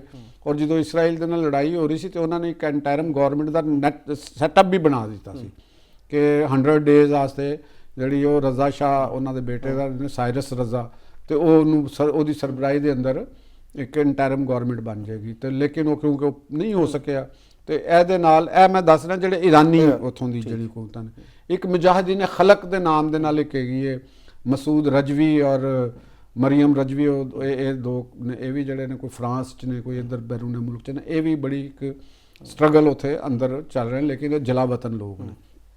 ਤੇ ਇਹ ਉਹ ਲੋਕ ਨੇ ਜਾਂ ਇਹ ਉਹ ਸਿਆਸੀ ਧੜੇ ਨੇ ਜਿਹੜੇ ਇਸ ਗਵਰਨਮੈਂਟ ਦੇ ਜਾਂ ਇਸ ਰਜੀਮ ਦੇ ਖਿਲਾਫ ਨੇ ਔਰ ਇੱਥੋਂ ਨੱਸ ਗਏ ਸਨ, ਬਾਹਰ ਚਲੇ ਗਏ, ਬੈਰੂਨੇ ਮੁਲਕ ਚਲੇ ਗਏ। ਔਰ ਉਹਦੇ ਨਾਲ ਕੁਝ ਐਲੀਮੈਂਟ ਜਿਹੜੀ ਸਾਬਕਾ ਤੂਦਾ ਪਾਰਟੀ ਹੁੰਦੀ ਸੀ ਈਰਾਨ ਦੇ ਅੰਦਰ, ਬੜੀ ਇੱਕ ਜ਼ਬਰਦਸਤ ਪਾਰਟੀ ਰਹੀ ਹੈ, ਉਹਨਾਂ ਦੇ ਬੰਦੇ ਵੀ ਬੈਰੂਨੇ ਮੁਲਕ ਚਲੇ ਗਏ ਨੇ, ਕੋਈ ਨਾਰਵੇ 'ਚ, ਕੋਈ ਸਵੀਡਨ 'ਚ, ਕੋਈ ਡੈਨਮਾਰਕ 'ਚ। ਯਾਨੀ ਇਰਾਨੀ ਡਾਇਸਪੋਰਾ ਜਿਹੜਾ ਮਾਡਰਨਿਟੀ ਦਾ ਹਾਮੀ ਹੈ ਜਾਂ ਇਸ ਇਨਕਲਾਬ ਦਾ ਹਾਮੀ ਹੈ, ਇੱਕ ਉਹ ਬੜਾ ਵੱਡਾ ਫਰੀਕ ਦੇ ਤੌਰ ਦੇ ਉੱਤੇ ਹੈਗਾ, ਤੇ ਉਹਨਾਂ ਨੂੰ ਸਪੋਰਟ ਹਾਸਲ ਹੈ ਅਮਰੀਕਨਸ ਦੀ, ਯੂਰਪੀਅਨਸ ਦੀ ਔਰ ਉਹਨਾਂ ਦੀ। ਹੁਣ ਦੇਖਣਾ ਹੈਗਾ ਕਿ ਕਿਆ ਇਹ ਜਿਹੜੀ ਚੀਜ਼ ਹੈ, ਕਿਆ ਰਜੀਮ ਚੇਂਜ ਤੱਕ ਪਹੁੰਚ ਸਕੇਗੀ। ਮੁਜ਼ਾਹਰੇ ਸ਼ਦੀਦ ਨੇ, ਹਾਲਾਤ ਖਰਾਬ ਨੇ, ਮੁਲਕ ਦੇ ਵਿੱਚ ਡਾਲਰ ਜਿਹੜਾ ਉਹ ਬਹੁਤ ਮਹਿੰਗਾ ਹੋ ਗਿਆ ਹੈ, ਤੇ ਉਹਨਾਂ ਦਾ ਰਿਆਲ ਔਰ ਤੁਮਨ ਬਹੁਤ ਥੱਲੇ ਚਲਾ ਗਿਆ, ਚੀਜ਼ਾਂ ਖਾਣ ਪੀਣ ਦੀਆਂ ਨਹੀਂ ਮਿਲ ਰਹੀਆਂ।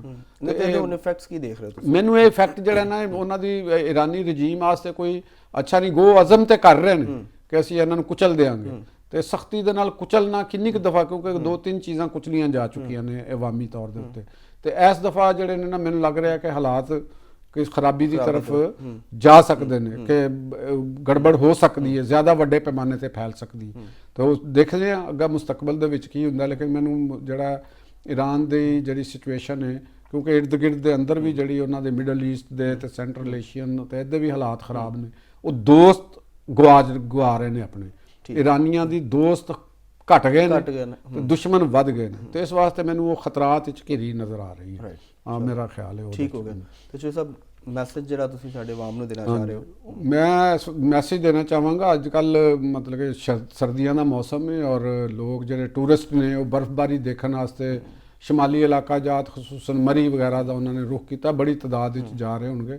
ਤੇ ਮਾਜ਼ੀ ਦੇ ਵਿੱਚ ਦੇਖਿਆ, ਪਿਛਲੇ ਸਾਲ ਅਸੀਂ ਬੜੇ, ਉਸ ਤੋਂ ਪਹਿਲੇ ਵੀ ਬੜੇ ਅਲਮਨਾਕ ਹਾਦਸੇ ਰੂਨਮਾ ਹੋਏ 2022 से बहुत लाखतां भी होईयां। ਤੇ ਉਹ ਲਿਹਾਜ਼ਾ ਮੇਰੀ ਤੇ ਇਹ ਅਪੀਲ ਹੈਗੀ ਹੈ ਕਿ ਇੱਕ ਤਾਂ ਬੜਾ ਸੋਚ ਸਮਝ ਕੇ ਜਾਓ ਟੂਰਿਜ਼ਮ ਵਾਸਤੇ ਸਰਦੀਆਂ, ਔਰ ਦੂਸਰੀ ਗੱਲ ਹੈਗੀ ਹੈ ਕਿ ਆਪਣੇ ਕਵਾਨੀਨ ਦੀ ਪੈਰਵੀ ਕਰੋ।